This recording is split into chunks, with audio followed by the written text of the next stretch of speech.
Hey guys, and welcome to the second episode of Nail the Tone, the series where I'm trying to recreate some classic tones with the gear that I have. And last week I did a cover of Another Brick in the Wall Part 2 by Pink Floyd, and in today's video we're gonna have a look at how I recreated the different sounds on that recording. What I like to do when covering a song like this is to really do some research on what gear was used on the original recording, and try to replicate it as close as possible.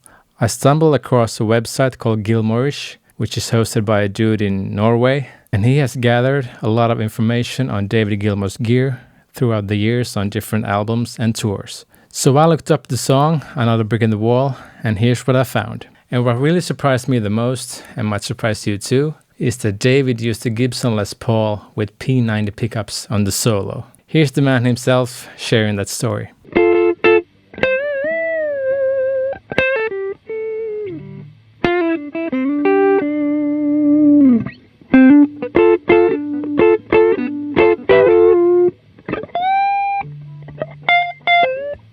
All that stuff. After I'd recorded it, they liked it. Bob really liked it, as it was, but I didn't think it had quite enough meat to it. So I persuaded them to let me run it out through a DI box backwards into an amp in the studio, off tape, and then so it would come out through a guitar amp. And we added the guitar amp sound a bit to the DI sound.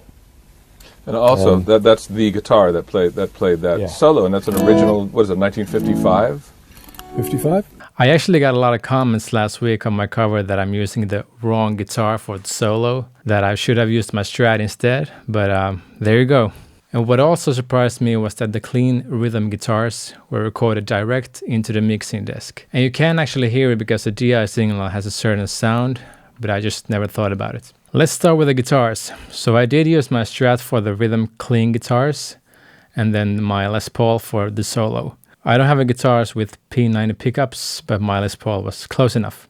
And for the guitar sounds, I used the Fractal Audio FM3. Again, it doesn't really matter what gear you use, it's more about how you use it, as you can achieve great sound with pretty much anything nowadays. Alright, so let's jump into Pro Tools. So this is the Fractal FM3 edit software.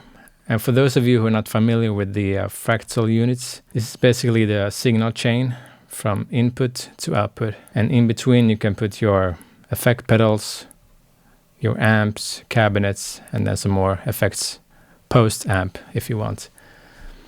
So it's pretty straightforward and easy to follow. So for the clean sounds, I used my Strat in the bridge position. And since the clean sounds were recorded straight into a mixing desk, I tried to replicate that. So I only used a compressor pedal in the chain. No amp, no cabinet. And this is the Dynacomp, which is a famous compressor pedal. So here's how that sounds. So double tracked, left and right. And that's basically it. Then I just have a few plugins here for mixing purposes. First one is a channel strip EQ. And since it's a completely dry and clean sound, I put another limiter after that. Just taming the high peaks. And then a little bit of chorus just to add some width. So here's how that sounds. And then we have the distorted guitars.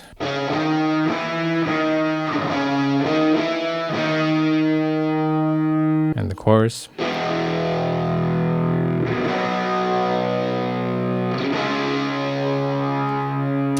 And for that sound, I turned the compressor off. And for this, I used an amp. This is based on the Mesa Boogie, which apparently David used on the original. And then the Mesa Boogie cabinet as well. And for the distortion, I used a PI Fuzz, which is based on a Big Muff, which I know David used a lot as well. So that's the base of this sound. Then I just added a phaser afterwards and a little bit of EQ as well. Again, here's how that sounds.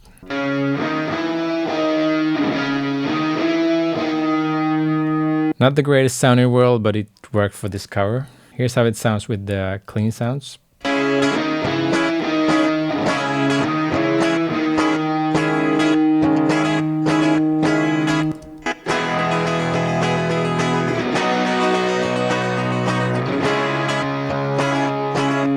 Yeah, also I forgot to mention that I added quite a bit of reverb on these distorted guitars to push them more back into the background. So here's quite a bit of room reverb, then a plate, and also some hall reverb. All right, and then finally we have the famous solo. And for the solo, I used the same amp, same cabinet, but without the fuzz. And here's how that sounds dry.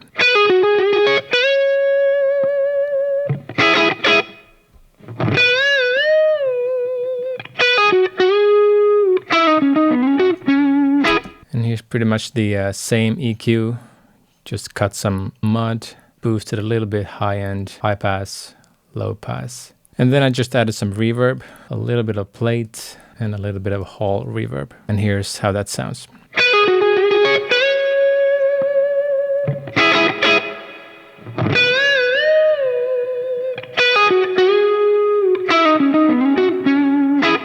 So let's hear the whole mix from the last chorus.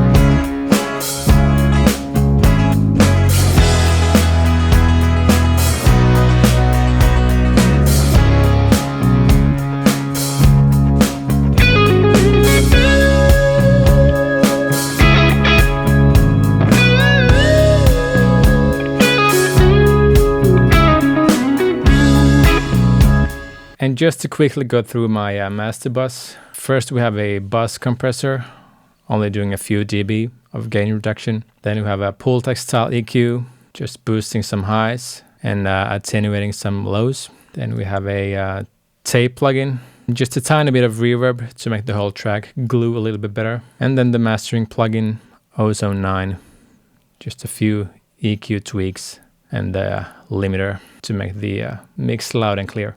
After I recorded the solo, I actually saw the video where David explains that they combined the DI signal with the amp signal, and I only recorded the amp signal, so I guess I didn't really nail the tone, but I think I got pretty close. I hope you find this video interesting and learned something, at least I did. Let me know in the comments below whose tone I should break down next. Alright, see you next time. Head up.